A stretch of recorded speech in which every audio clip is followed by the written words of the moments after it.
was scary. It was scary. I thought I never felt anything like this.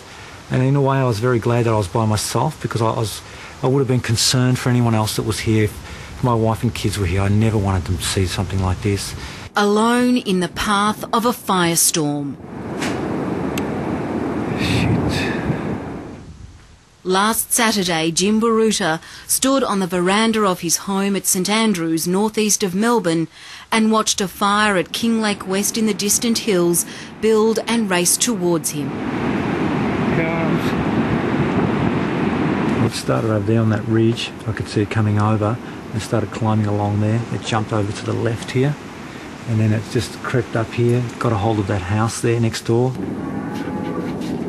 The cows were all mooing and going crazy. They were running all over the place. They didn't know where to go. They ran down to the dams, and then the house caught on fire and they were just going crazy, and then all of a sudden it all just stopped. It was very intense. The flames were so high, they were, I would guess 50 metres, something like that. And the sound was just incredible. It just sounded like jets coming over. It just got almost deafening. It just sounded like the loudest thunder you've ever heard. It just would not stop.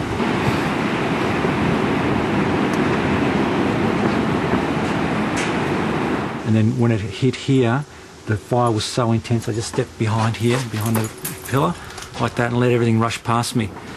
The heat was unbearable. My sunglasses were melting.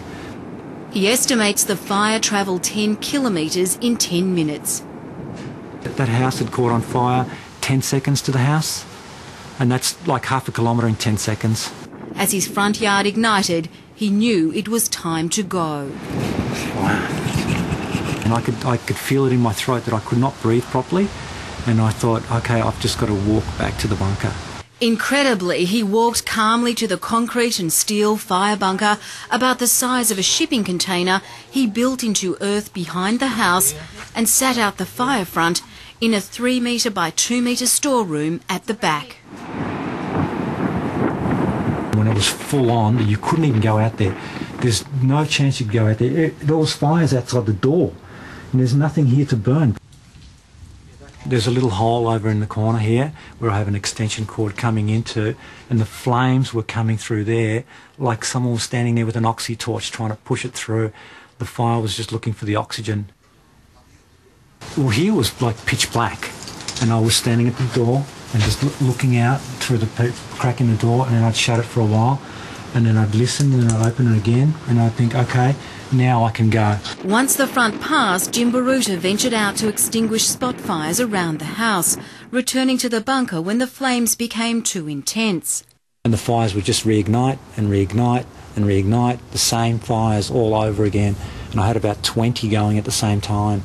And so I just kept going on them. And how long did you do that? Oh, hours that went on for. When the fire pump hoses collapsed, he started bucketing.